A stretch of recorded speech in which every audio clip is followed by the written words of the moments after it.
rapidement, c'est nos trois invités d'État aujourd'hui. Adja, Daniel et Abel, c'est d'abord des amitiés en fait, personnelles maintenant, depuis le temps qu'on travaille ensemble, depuis le temps qu'on échange ensemble.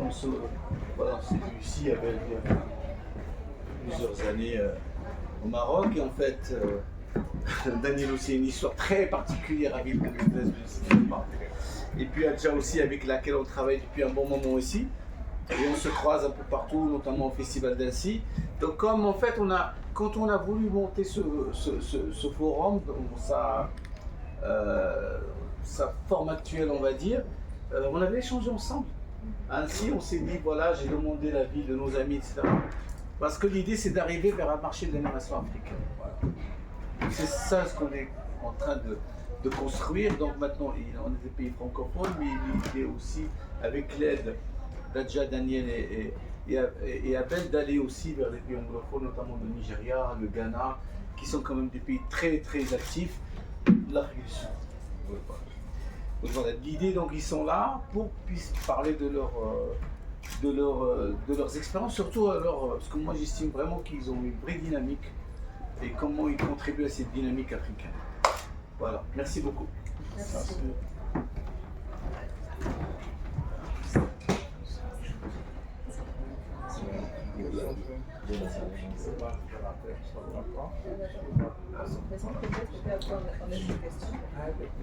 Comment est-ce que... Déjà, bonjour et merci d'être là. Comment est-ce que vous voulez qu'on procède? Est-ce qu'on se présente d'abord et ensuite on vous laisse vous poser des questions?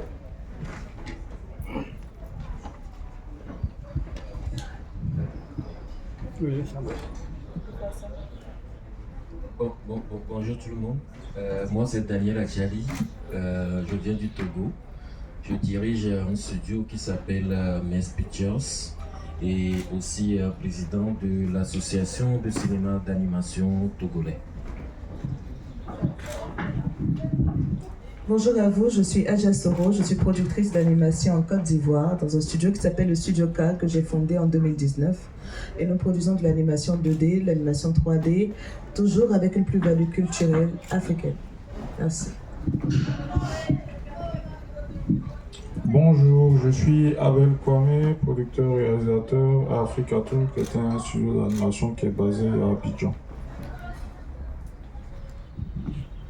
Bon, moi je pense qu'on ne va pas être en fait formel. Je pense qu'il y a beaucoup de professionnels également qui sont dans la salle et puis il y a également la presse qui est là.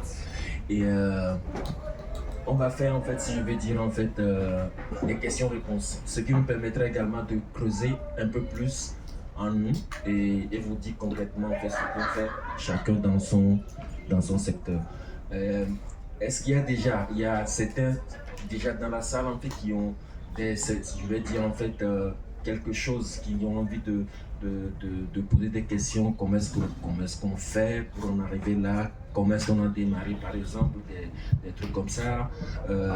Est-ce que vous voyez peut-être les productions de Abel, il y a Adja que vous allez voir très souvent sur les réseaux sociaux, moi aussi je suis là et c'est consorts. Est-ce que vous avez des questions par rapport à ça?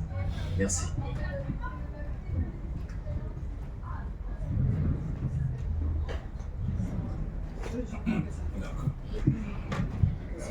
Ok, il y a quelqu'un là-bas. Oui. Bonjour, bonjour. Seulement, une question fondamentale qu'on doit faire, bien sûr, améliorer en la discutant, bien sûr, c'est comment vous investissez les facteurs de la culture de vos pays dans cette activité ou bien cette activité artistique. Comment vous faites intégrer les éléments essentiels de la culture de vos pays dans le sens de faire progresser la mentalité et l'acception de la mentalité de cette activité. Seulement. Merci pour la question.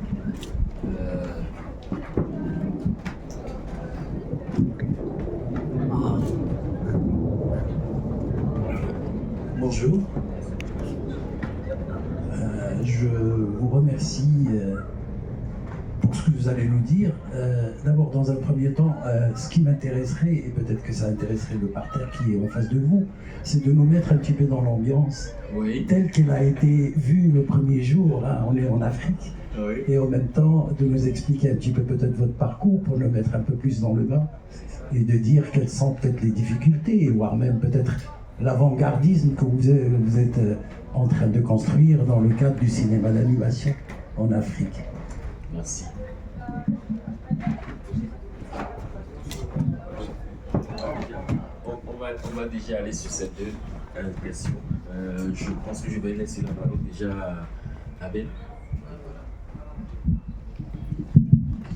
D'accord, donc merci pour les questions. Je pense que la production en Afrique et l'implémentation de tous les éléments culturels dans nos productions, c'est la base. C'est la base des productions qu'on a aujourd'hui. Parce que si on veut juste se positionner sur la technique pure, dans l'absolu, on ne pourra jamais égaler les gros majors américains et tout ça. Donc la plus-value, la valeur ajoutée, c'est les éléments qu'on a autour de nous. Donc des éléments factuels, des éléments locaux, donc forcément tout ce qui est lié à la culture. Aujourd'hui, utiliser un médium comme l'animation, c'est permettre également aux jeunes générations qui très souvent chez nous aujourd'hui on le voit, ne vont pas souvent voir leurs parents, ne savent pas d'où ils viennent. Très souvent il y a des familles aujourd'hui qui ne parlent plus la langue maternelle. Donc produire en animation, utiliser ce médium là, c'est un outil très très puissant pour justement reconnecter nos jeunes générations à leur culture. Surtout qu'ils sont vraiment bercés par, vous le savez, dans tous les cinémas dans le monde, on sait qu'il y a vraiment le lead en termes d'entrée dans les salles, et bien sûr à la télé on voit également que on est inondé par les programmes qui viennent d'ailleurs. Donc produire à travers l'animation et connecter la culture, la tradition, nos traditions aux jeunes à travers ce médium-là, c'est un outil fort. Pour revenir à la deuxième question de monsieur, alors pour parler un peu de nos parcours, moi déjà je viens de la bande dessinée. J'ai créé avec un groupe d'amis, en fait, des devanciers, en 99, un magazine qui s'appelait Biche, donc qui est en Côte d'Ivoire, donc qui était un journal d'humour et de bande dessinée. Moi, j'animais principalement dans ce magazine-là, donc des séries, donc de bande dessinée plutôt réalistes, super-héros, histoires, personnages historiques très connus. Donc il y avait plusieurs rubriques que j'animais. Et vraiment le désir d'adapter ces projets-là en animation me hantait. Voilà. Donc j'ai travaillé pendant pas mal d'années là-dedans, et par la suite, on a commencé tout doucement, de façon informelle, à s'informer et tout ça. Moi, par exemple, j'ai voulu rentrer après le bac, j'ai été orienté en pharmacie, ça ne m'intéressait pas. Je me suis dit, bon, ok, il faut que je trouve une école d'animation. Il n'y en avait pas en Côte d'Ivoire. J'ai postulé pour Supinfocom. La candidature était retenue, mais ça coûtait trop cher, les parents ne pouvaient pas. Donc finalement, je suis resté aux Beaux-Arts. J'ai créé avec les devanciers donc le magazine. Et par la suite, tout doucement, j'ai commencé à m'informer sur le secteur donc de l'animation, parce que c'est toujours frustrant pour un auteur de bande dessinée ou de livres jeunesse pour enfants de voir ces personnages uniquement vivre à travers des vignettes. En fait, quand on fait une vignette, on voit le personnage en mouvement. Donc voilà, sur d'autres cieux, ces auteurs-là produisent leur bande dessinée, et par la suite, les programmes à succès sont adaptés. Chez nous, il n'y a pas de studio, donc il fallait trouver un moyen de faire les adaptations. Donc c'est ce qu'on a essayé de faire avec les amis. Finalement, en 2005, on a pu créer le studio. On avait déjà des bases, des notions, et on a pu créer le studio comme ça. Et ça a commencé vraiment avec des productions commerciales. Donc on a eu la chance d'avoir 1 ou 2 commandes et on a pu produire, le client était plutôt satisfait. Et par la suite, il fallait continuer à se former parce que l'équipe était vraiment locale. Pour la première commande qu'on a reçue, en fait, on était en concurrence avec des studios qui étaient déjà bien installés, quoi. Donc, le teaser qu'on a fait c'était quand même pas mal, donc ce qui a fait qu'on a pu garder donc cet appel d'offres-là, on l'a produite, mais on savait qu'on avait encore des insuffisances. Donc, à un moment donné, il fallait aller loin. Moi, par la suite, j'ai décidé d'aller suivre des cours d'été, notamment en France, pour me renforcer. Donc, avec un professeur qui vient de Gobelin. Donc, j'ai suivi le cours d'été. Ça m'a permis donc de vraiment avoir des connaissances plus abouties, notamment au niveau de la 3D. Et donc, quand je reviens en 2009, automatiquement, je commence à développer certains projets, donc des courts-métrages, ce genre de choses, mais surtout un long-métrage qui est l'adaptation des bandes dessinées que j'avais déjà commencé à développer depuis 1999. Et donc, justement, ça rejoint la question de monsieur.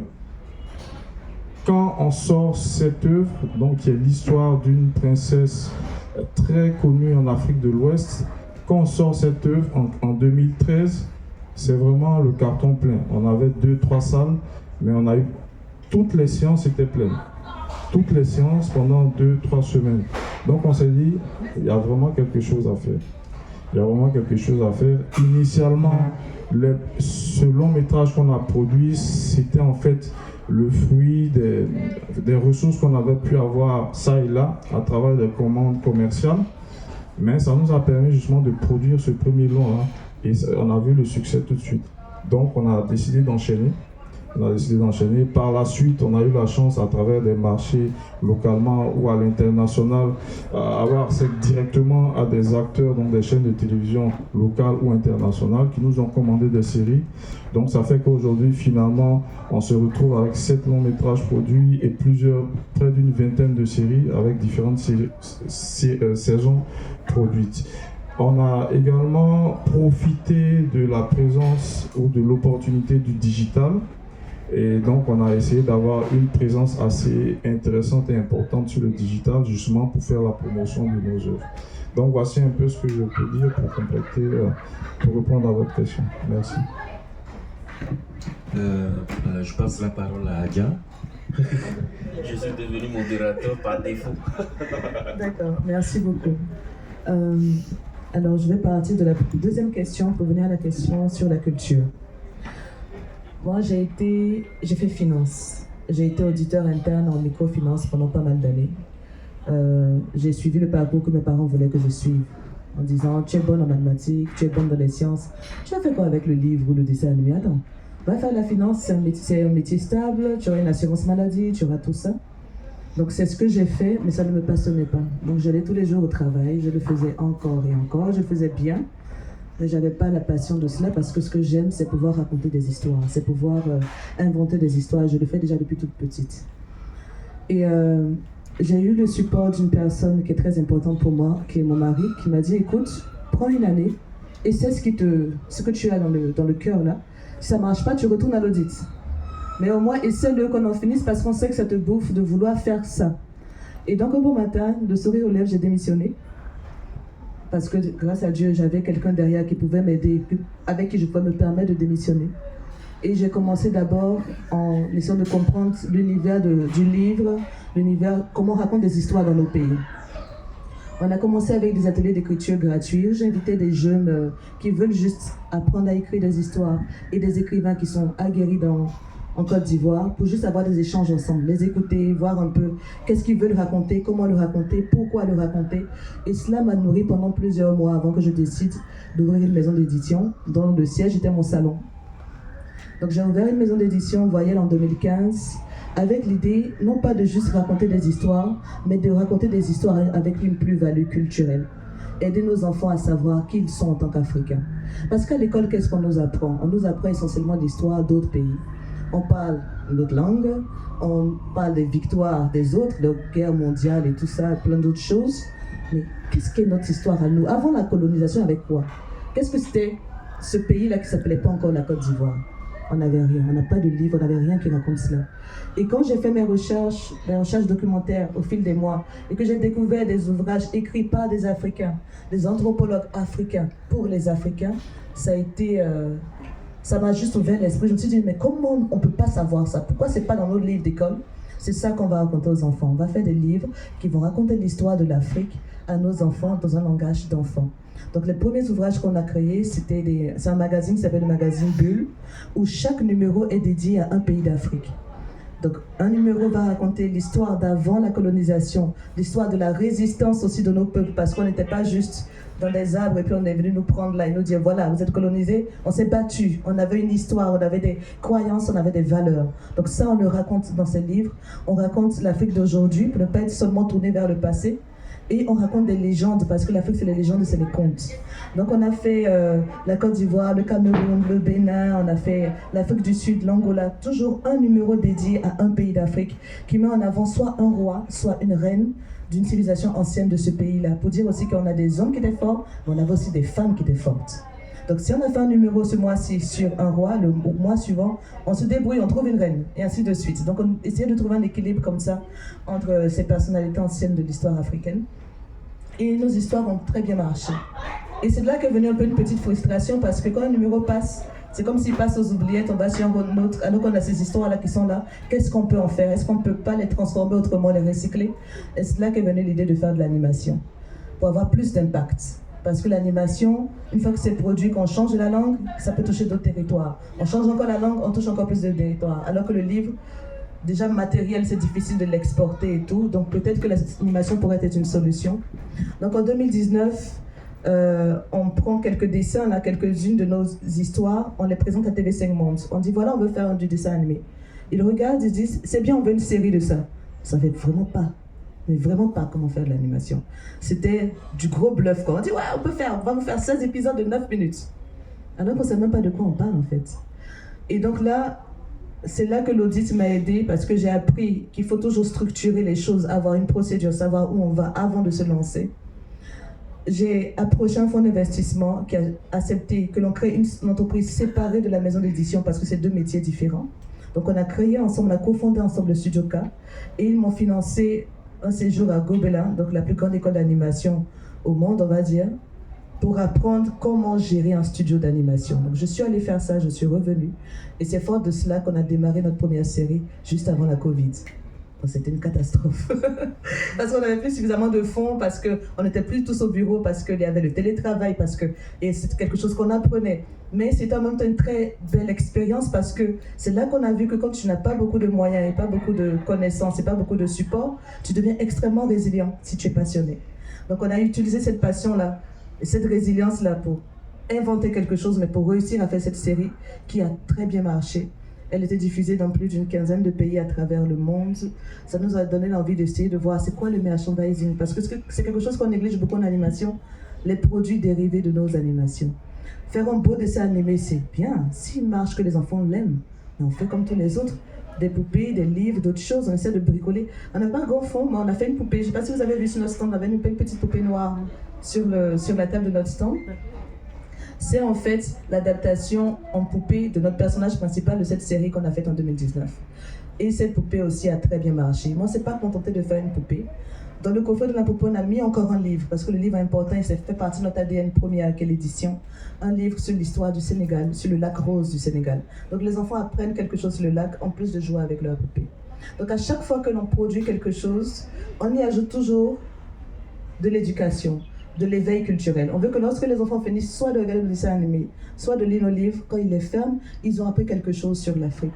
Et notre plus belle victoire, ça a toujours été de recevoir des dessins d'enfants qui nous disent « J'aime l'Afrique », ils font de l'Afrique avec des cœurs, ou on nous envoie ça par peut-être dans notre messagerie Facebook ou ailleurs. On sent qu'on a acquis quelque chose, on a touché l'un de nos objectifs, que ces enfants ne soient pas complexés par leur origine africaine, mais qu'ils en soient fiers. Et depuis, c'est ce que l'on fait. Depuis 2015, l'année prochaine, on aura 10 ans. C'est ce qu'on fait. Merci. Merci Adja, merci Abel. Par défaut, je suis devenu modérateur, comme on le dit.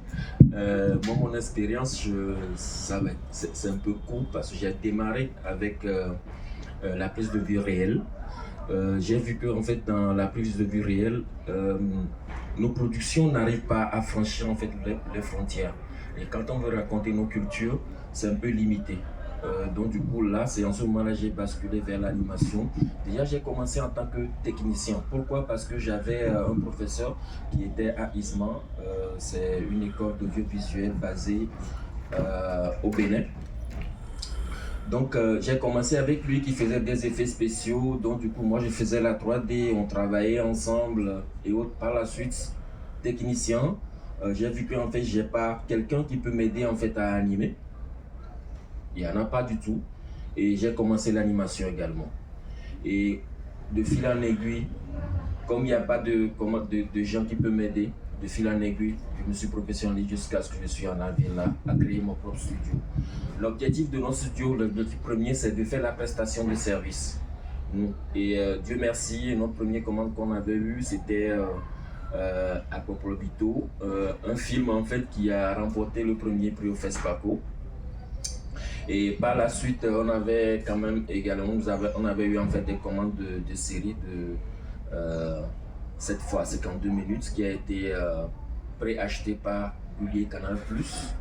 Et là actuellement on travaille là-dessus. L'ambition que nous on avait, c'est essayer d'augmenter un peu le niveau de l'animation pour être présent sur les chaînes internationales, rester un tout petit peu également dans leur ligne éditoriale parce que la concurrence est très forte. J'aime beaucoup, franchement, je suis sidéré comme pas possible sur les travaux que mes collègues font parce que voilà, moi je n'arrive pas à faire des concessions parce que je viens en fait d'un milieu technique où je vois beaucoup plus de détails en fait. Alors que ce qui n'est pas le cas en réalité. Parce que là, on parle de production. Production, tu as ton public qui est là. En réalité, ce que le public aime, c'est l'histoire qu'il aime. Et l'histoire, nous les Africains, on en a énormément à raconter. La technique, c'est vrai, quelque part, ça peut aider. Mais quand on commence par regarder, on s'en fout s'il y a, comment on appelle, des tâches quelque part à l'écran. Parce qu'au début, on dit oh, le son n'est pas bon. Mais quand on rentre dedans, c'est fini. On oublie carrément que le son n'est pas bon ou voilà, quelque chose ne va pas en fait. On rentre profondément dans l'histoire. Et c'est beaucoup d'entre nous aujourd'hui, c'est ce qu'ils font. Et moi, je pense que c'est une bonne chose. Et au fur et à mesure que ça avance, je vois que nos productions commencent par s'améliorer. Nous-mêmes, le projet là qu'on est en train de faire, qui s'appelle les Palimpsestes, dès le début, on avait eu beaucoup de ratés. On est revenu en arrière là-dessus, on a refait, et là actuellement, les produits qu'on commence par faire sortir là, en fait, c'est assez acceptable. Quand je dis acceptable, c'est pas waouh, mais c'est que c'est dans les normes en fait, comme la plupart des grandes chaînes diffusent. Et quand je vois les derniers teasers de Studio K, et puis certains teasers également de Abel, mais je vois qu'en fait, là actuellement, on commence par prendre un envol énorme en fait dans le secteur. On n'est pas que nous trois qui sommes ici, il y a également d'autres studios également qui font également d'énormes efforts là-dessus. Tout simplement pour dire que en fait, c'est vrai, on n'a pas été dans une école, on n'a pas eu de soutien quelque part qu'il faut, mais ce qu'on a en réalité, c'est notre force, notre envie en fait de raconter nos propres histoires. Notre envie en fait de dire aujourd'hui que voilà, si on se lève aujourd'hui, on peut raconter l'histoire à travers l'animation et raconter également nos propres convictions. Parce que l'animation, c'est destiné également pour les enfants, en premier lieu. Et ces enfants, en fait, ils grandiront et puis ils deviendront comme nous plus tard. Et c'est eux qui raconteront en fait l'histoire autrement. Moi, ce que j'ai raconté qui a été très choquant, par exemple pour moi, lorsque j'ai commencé en fait à raconter l'histoire de nos aïeux et puis j'ai remarqué que l'histoire qui a été racontée n'était pas bien documentée par exemple. J'ai eu la chance de rencontrer par exemple certains vieux, par exemple je prends une histoire très simple, je dis simple, une histoire en fait qui fait partie de l'origine par exemple du Togo, sur un roi qui s'appelle le roi Agokoli. Dans les livres en fait ce roi était le tyran le plus parfait du monde en fait. Quand je dis tyran le plus parfait du monde, quand on te le décrit, il n'y a pas que tyran que lui en fait. Mais allant nous documenter sur les vieux qui étaient là d'entre-temps, qui ne sont pas, certains ne sont pas encore, morts, ils sont toujours vivants, mais on a découvert autre chose. Revers de la chose, ce qu'on nous racontait dans les livres et ces consorts, ce n'est même pas ça, ça n'a rien à voir. Alors, qui sont ceux qui peuvent être en fait vecteurs de véhiculer ce genre d'histoire? Faire ça en plus de vie réelle, ça va coûter très cher, probablement. Parce que retrouver des vêtements, des trucs là, pour pouvoir le faire, ça va être compliqué. L'animation, c'est le vecteur qui peut vraiment véhiculer ce genre d'histoire en fait. Ce qui fait qu'on est encore plus ancré dans nos convictions quand on travaille. Je disais tout à l'heure que je voulais faire prestation de service. Aujourd'hui, voyant tous ces manquements qui sont là, qui sont sur le territoire, on en a tellement qu'on ne sait même pas comment le faire et autres. Je me suis dit, ok, il faut que je fasse également un peu de production. Et c'est là où on en est aujourd'hui. Donc, pour faire un ramassis en fait de tout, voilà à peu près notre histoire. Merci. D'autres questions? J'espère qu'on a répondu à vos inquiétudes. D'autres questions? Oui. Bonjour. Bonjour. On dit que l'industrie d'animation elle est en plein essor en Afrique. Vous êtes le mieux indiqué pour confirmer ou bien réfuter cette idée. Ah. Merci. Belle question. Parce que en fait, moi, j'ai peut-être deux versions de la chose parce que ceux qui peuvent bien raconter en fait nos histoires, c'est nous-mêmes d'abord. Et tel que je viens de le dire tout à l'heure, est-ce qu'on va toujours se focaliser sur ce qu'on a toujours dans les livres ou bien on va partir vraiment dans les documentations et faire sortir nos propres histoires? Cette l'animation, ça commence par être en vogue en Afrique parce que c'est aussi grâce à nous qui sommes ici. Et aussi, vu tellement que les multinationales, peut-être désolé de le dire, qui n'ont plus d'histoire et que nos continents regorgent d'histoires qui sont tellement fraîches, ils viennent. Ah, c'est un peu ambigu. Parce que là, si on va suivre vraiment des histoires qu'il faut, les histoires sont un peu biaisées. Quand vous faites des documentaires, est-ce que les enfants vont suivre les documentaires qu'on veut faire en question, en animation peut-être, ou bien raconter l'histoire autrement à travers des livres et ses consorts peut-être. Mais tel que vous le dites, c'est vraiment en plein essor. Je laisse également mes camarades également vous donner leur avis sur la question. Oui, je vais essayer de vous répondre. Je pense, moi j'ai toujours une vision assez optimiste de l'animation en Afrique. Je pense qu'on est à un tournant qui peut être très positif pour nous si on sait le prendre. Pourquoi? Parce qu'aujourd'hui, les règles ont un peu changé. On n'a plus que les chaînes qui étaient un peu les reines, qui nous dictaient un peu ce qu'elles veulent et ce qu'elles ne veulent pas. On a de nouvelles plateformes, on a de nouveaux canaux de distribution. On est aujourd'hui, on a de nouveaux moyens d'intéresser les jeunes aujourd'hui avec le téléphone. Il y a un groupe par exemple à Abidjan, je crois qu'il s'appelle la Jagaï. Je crois qu'ils n'ont jamais diffusé en télé. Ils ne diffusent que sur... Ils sont maintenant, mais au départ, ils n'étaient pas diffusés en télé. Ils ont commencé en faisant des petites capsules qui ont eu un succès énorme en Côte d'Ivoire. Et là, maintenant, j'apprends qu'ils sont diffusés en télé. Donc, il y en a plein comme ça qui font des choses. Et au fur et à mesure, ça prend une ampleur au point même de toucher des grandes structures comme Disney et autres. On a des productions africaines qui sont diffusées sur Netflix.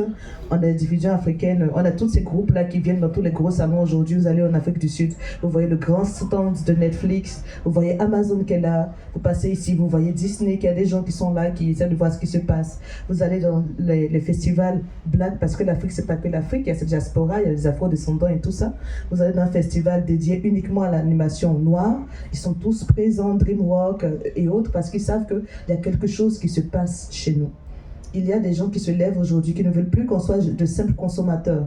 Nos enfants passent des heures devant les écrans, mais regardent les animations qui viennent d'ailleurs. Aujourd'hui, de plus en plus dans tous les pays, on a des jeunes comme nous, des moins jeunes, des gens qui maîtrisent les technologies, qui essaient chacun de leur côté de produire quelque chose ou qui essaient de se mettre ensemble pour produire quelque chose. On a dans chaque pays des associations, on a des associations qui commencent à être des associations panafricaines. Donc tout ça pour pouvoir changer la donne et pour pouvoir être présent, ne plus juste consommer mais produire par nous-mêmes.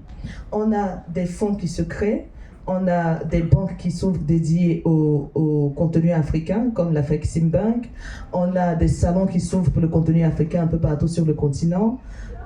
il y a pas mal de choses qui sont en train de se faire. C'est vrai que ça va prendre encore peut-être encore 4-5 ans parce qu'il faut structurer tout ça aussi. C'est bien d'avoir des initiatives, mais il faut que, pour aller loin, il faut que ce soit structuré. Il faut qu'on sache qui fait quoi, comment et quand. Donc il nous faut encore peut-être 4-5 ans en étant assez optimiste pour voir ces choses-là bouger. Mais la force de l'Afrique, c'est qu'on a une population jeune. Et cette population jeune va à un moment donné vouloir consommer de plus en plus des choses qui lui ressemblent. Et on le voit quand Abel nous dit que son film a eu un franc succès chez nous, mais parce que les enfants pouvaient s'identifier à ces personnages-là. Ah, elle me ressemble, elle est noire comme moi. Moi, je me rappelle que ma première fille, quand elle est née, elle voulait être d'une autre couleur de peau. Mon mari est très noir de peau. Elle est sortie plus noire que moi. Elle voulait pas être aussi noire que son papa. Parce qu'elle a l'habitude de voir des personnages avec des cheveux bouclés, là, toute belle et toute claire et tout ça. Et je me suis dit à ce moment-là, je ne vais pas lui acheter une poupée blanche, pas par racisme ou quoi que ce soit, j'ai acheté une poupée qui lui ressemble. Mais c'était galère, il y a 15 ans, de trouver une poupée noire pour elle. Mais aujourd'hui, il y a des poupées noires dans tous les rayons aujourd'hui dans nos pays. Nous-mêmes, on en fabrique aussi. Et il y a une sorte de... On est moins complexé, il y a une sorte de nouvelle ère, je ne sais pas comment l'expliquer, où les gens assument qu'ils sont à l'aise de porter du paille comme ça, venir dans une conférence comme celle-là, sans aucun complexe. Et au-delà même de juste entre Africains, il y a des connexions se créent avec d'autres personnes qui ne sont pas africaines, mais qui ont envie de prendre part à ce changement-là. Donc, moi, je reste vraiment optimiste quant à l'avenir. Merci. Merci, Adia.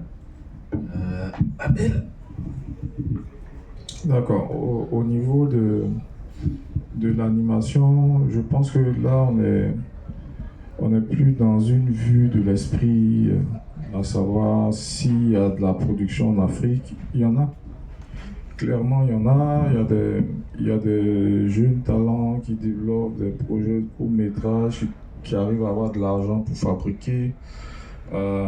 Tu as des territoires comme l'Afrique du Sud, le Kenya, la Côte d'Ivoire, le Nigeria, même le Maroc. Je crois qu'il y a eu une série sur le Ramadan qui a été faite. Donc voilà, il y a des productions qui se font aujourd'hui en animation. La vraie question, c'est que est-ce qu'il y a tous les acteurs de la chaîne de valeur qui sont présents finalement pour qu'on puisse avoir un cercle vertueux? Dans l'absolu, oui, tous les acteurs sont là. Du démarrage jusqu'à la livraison. Sauf que tous ces acteurs-là ont besoin d'être renforcés. Déjà au niveau de la formation, on n'a pas suffisamment d'écoles de formation. Ici, on a été heureux d'apprendre hier, je crois, qu'il y a l'ESAV qui allait ouvrir une école, enfin un programme, un module, une formation en animation. Donc ça, c'est une très bonne chose. Après ça, tu as des pays comme l'Afrique du Sud, le Kenya, qui ont des écoles et donc, qui ont des curricula en animation. Nous, chez nous, on essaie de faire du lobbying et d'envoyer des techniciens dans des écoles pour qu'on puisse avoir finalement très bientôt un curricula complet. Au niveau des financements, il n'y en a pas suffisamment. Il n'y en a jamais suffisamment de toutes les façons. Tout le monde se plaint des budgets qu'il a. Il n'arrive pas tout le monde dit qu'il n'arrive pas à boucler son plan de financement. Mais il y a quand même des ressources pour financer. Et donc ça, c'est une bonne chose. Il y a des studios qui existent, il y a des talents qui existent, il y a des productions locales qui existent, séries, longs métrages qui existent. Et il y a également les acteurs, comme Adja l'a dit, des acteurs internationaux très importants qui ont commencé à produire pour leur plateforme. Netflix, Disney+, et tout ça qui produisent. Donc ce sont des indicateurs clairs pour dire qu'il y a vraiment des choses à faire et les nouveaux acteurs qui s'intéressent justement à ce secteur-là ont tout intérêt à rentrer tout de suite à prendre le train pour pouvoir finalement profiter de ce qui va arriver, parce que ça va forcément aller monter en puissance. Un indicateur simple, il y a eu énormément de productions, comme on l'a dit hier, qui ont été annulées, qui étaient en développement, qui ont été annulées. Par contre, le peu de productions qui ont été développées à l'endroit du continent africain sont arrivées à terme, ont été produits, livrés et sont disponibles sur les plateformes. Donc ça montre clairement qu'il y a un gros intérêt, et donc c'est à nous, acteurs africains, de profiter de cette vague-là. Voilà. Merci. Merci Abel. Autre question?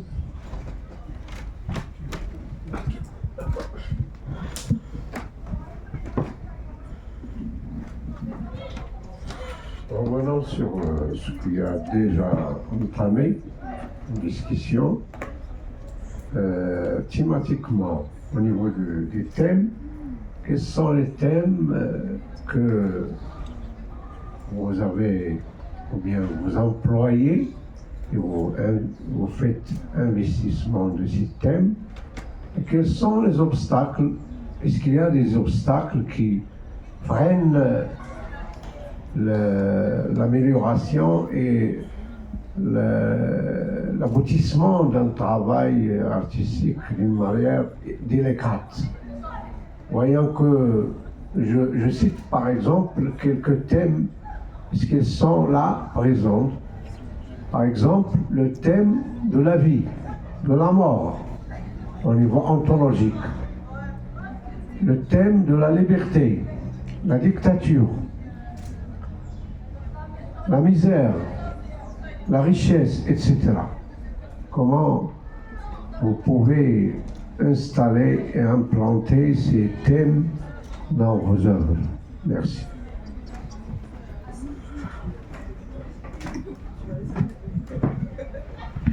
Merci, monsieur.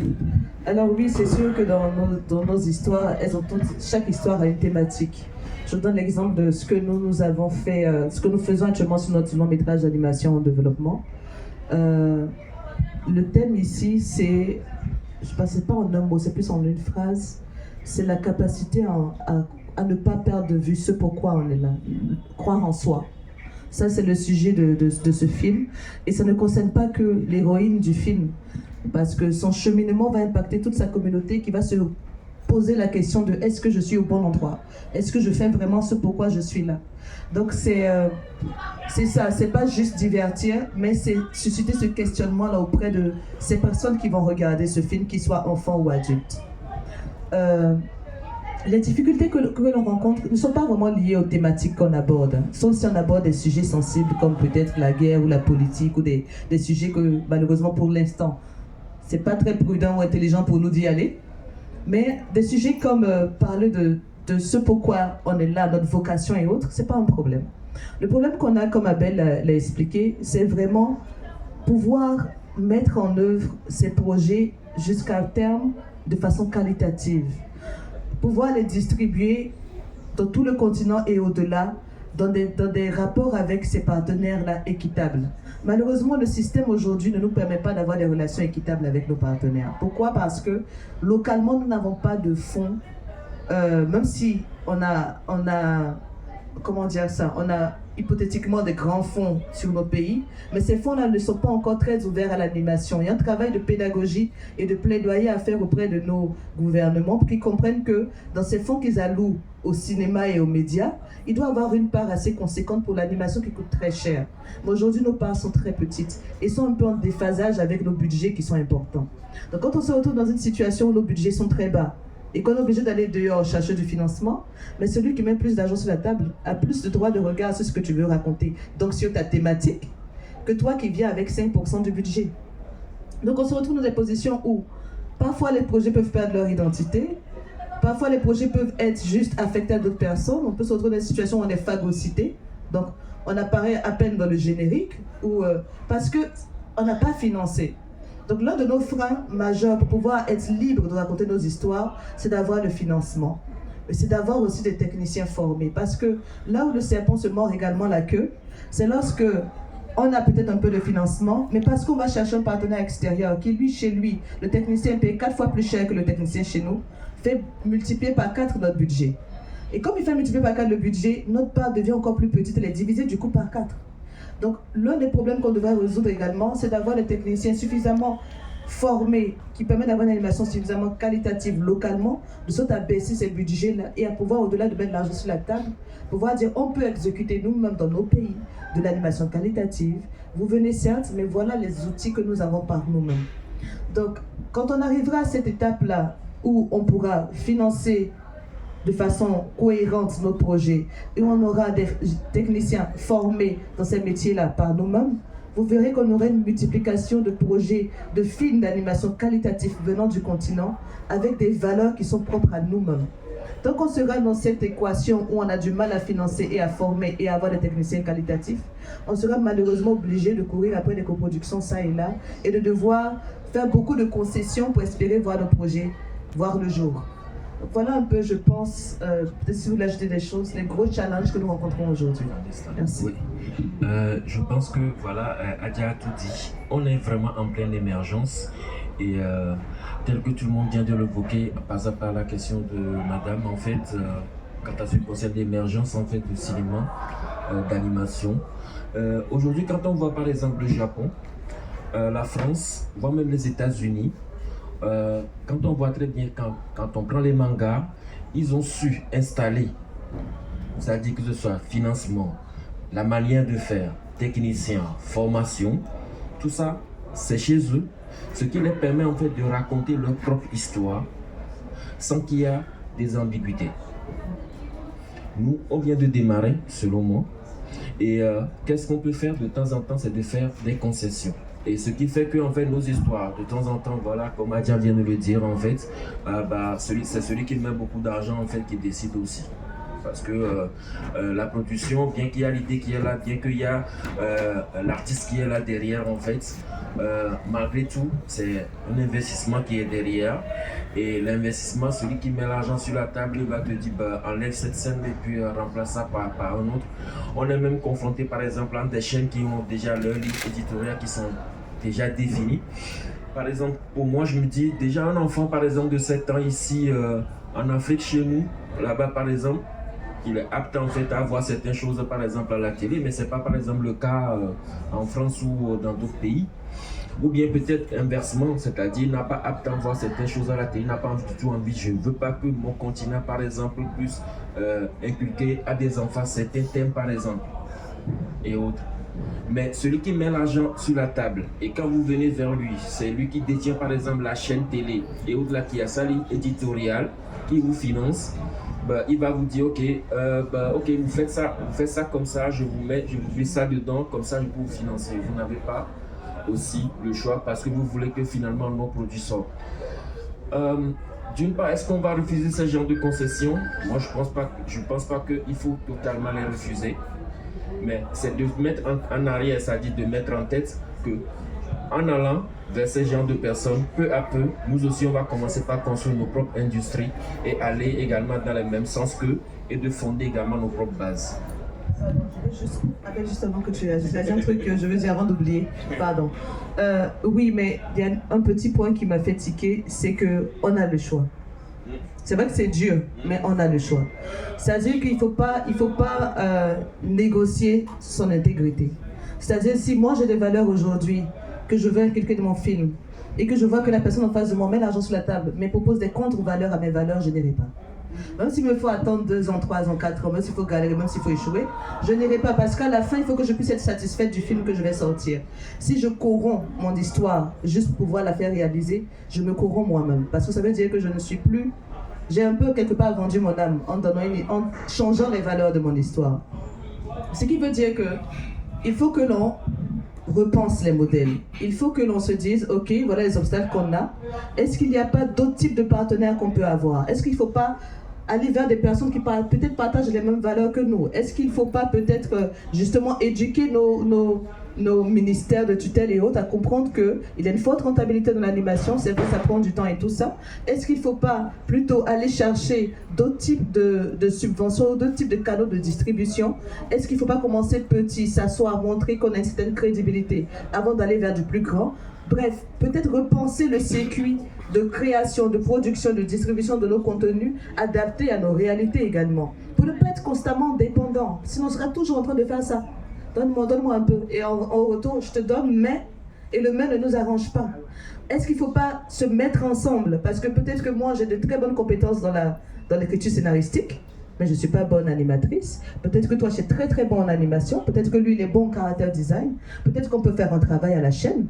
On décide que parmi nous, on choisit un projet que tous nous allons porter ensemble pour qu'il voit le jour Et par la suite, en fait, c'est ce qui s'est fait déjà en prise de vue réelle. Je l'ai vu au FESPACO il y a 3 ans, un groupe de producteurs, et ça m'a marqué. Je me demande, est-ce qu'on arrivera à faire ça dans l'animation? Ils se sont mis ensemble pour s'aider mutuellement à produire leurs films.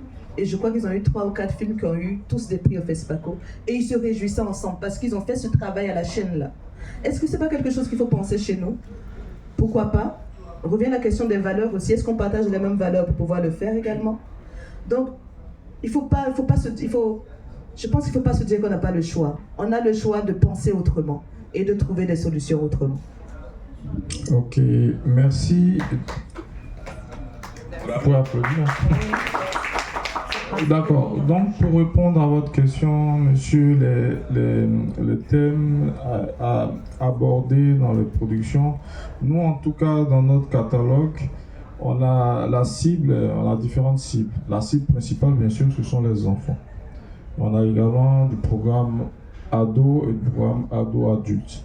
Au niveau des enfants, les thèmes, déjà les genres qu'on utilise très souvent, les genres qu'on utilise, c'est déjà, puisque la cible c'est les enfants, très souvent on utilise le mythe, on utilise le fantastique, de l'humour, et puis certains ingrédients dans la structure narrative qui sont vraiment adaptés aux enfants pour raconter nos histoires. Donc on aura par exemple des contes, donc les mythes africains. On aura également donc des histoires fantastiques, par exemple même des histoires qu'on raconte qui parlent par exemple d'une héroïne, d'un personnage historique connu. On va dans notre adaptation, on va beaucoup travailler sur des éléments de la fiction. Donc on va rajouter beaucoup d'éléments fantastiques, parce qu'en Afrique, on est à fond dans ce type d'éléments-là. Donc on va rajouter beaucoup de fantastique, beaucoup d'humour et tout ça pour toucher notre cible. On essaie de travailler également sur les valeurs africaines. Donc des valeurs qui pour nous semblent être très très importantes. Donc on parlait de la culture au départ, on essaie de prendre des éléments qui sont liés à notre culture, des éléments positifs bien sûr, qu'on va essayer de mettre en avant. On travaille également énormément sur le thème de la place de la femme dans nos sociétés. Très souvent, je pense que vous êtes anthropologue un peu, très souvent, quand on voit très bien que les peuples qui ont beaucoup vécu ou qui sont au sud et qui sont très souvent dans la forêt, ont un système matriarcal très fort. Donc, chez nous, par exemple, la femme a une place très très importante. Donc, on essaie de travailler et de parler de la femme, place de la femme dans nos histoires. Par exemple, le dernier long métrage qu'on a produit, c'est le 2e opus de notre premier long métrage qui est Coucou. Donc, dans cette histoire-là, notre héroïne qui était princesse devient reine et elle a en face d'elle un gouvernement d'hommes qui ne respectent pas forcément, qui ne suivent pas forcément les décisions qu'elle prend à la lettre. Donc la place de la femme, elle est très très importante. Donc c'est ce type de sujet et bien sûr on a tout ce qu'il y a, tous les éléments de la satire sociale, l'actualité, l'actualité et puis bien sûr tous les éléments qui menacent aujourd'hui notre société. On voit aussi aujourd'hui énormément la montée de l'extrémisme et tout ça. Donc on essaie de voir comment adapter ça dans nos films d'animation pour essayer de prévenir éventuellement des problèmes qui pourraient survenir. Merci Abel. Merci. Allô? Oui. Merci Abel. Merci Adia. Et d'autres questions?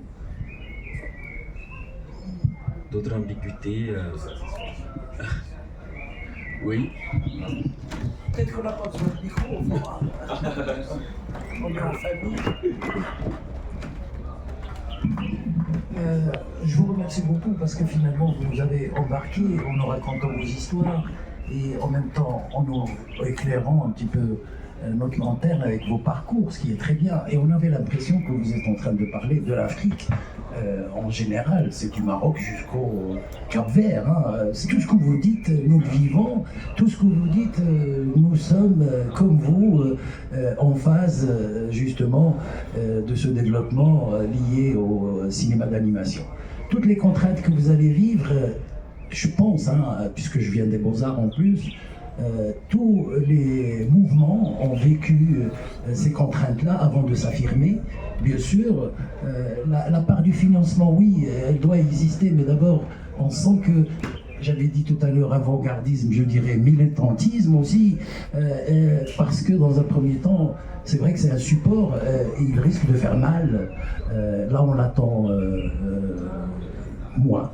Donc, oui, il y a de l'avenir pour ce que vous faites, ce que vous entreprenez, et en même temps, trouver des voies serait une bonne, une bonne sphère dans laquelle vous pouvez aussi vous débarrasser de toute contrainte qui vous empêcherait de dire ce que vous avez envie de dire et de respecter votre ligne éditoriale, entre autres, et peut-être de raconter la vérité, qui n'a peut-être pas besoin non plus de beaucoup de technicité dans un premier temps, parce que ce superflu n'est pas forcément adapté à nos cultures dans un premier temps. On ne veut pas être des Avengers tout de suite, mais dans un premier temps, c'est cette écriture du scénario qui est hyper intéressante et qu'il va falloir adapter aussi, et en même temps, le regard que nous avons, un regard pédagogique, d'être aussi en avant-garde et d'essayer de trouver un lien entre le support de l'enseignement et le cinéma d'animation.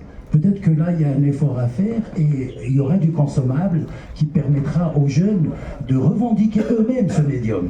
C'est-à-dire de dire, valeur aujourd'hui, que peut-être le livre en lui-même, moi j'adore le livre en fait, je lui souhaite longue vie, mais forcément, force est de constater qu'aujourd'hui le livre doit devenir digital, quel que soit X, pour que, d'abord, pour qu'il puisse vivre et en même temps, pour lui donner un peu plus de, de visibilité. Donc le cinéma d'animation est quelque chose qui est en train d'ouvrir la voie vers peut-être un nouveau changement. Le médium lui-même peut provoquer certains changements sociétals, etc. Mais ça nous rassure d'autant plus que c'est quelque chose qu'on aime énormément et que vous êtes sur la bonne voie. Franchement, bravo. Merci, merci beaucoup.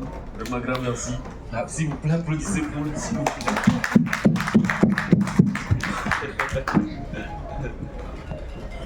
Bien, je pense qu'il n'y a pas d'autres questions ou apports. Peut-être que quelqu'un a d'autres apports en fait à nous éclaircir en fait un peu sur son parcours aussi, pourquoi pas, parce que nous aussi on a envie de savoir également ce qui pourrait également nous édifier comme le monsieur vient de le dire. C'est pas, il y a personne? Ok, d'accord, ben, je pense qu'on est arrivé à la fin de ce point de presse et sur ce, je vous dis Paul, okay. Bon appétit. Bon appétit et très bientôt. Merci à vous. Merci.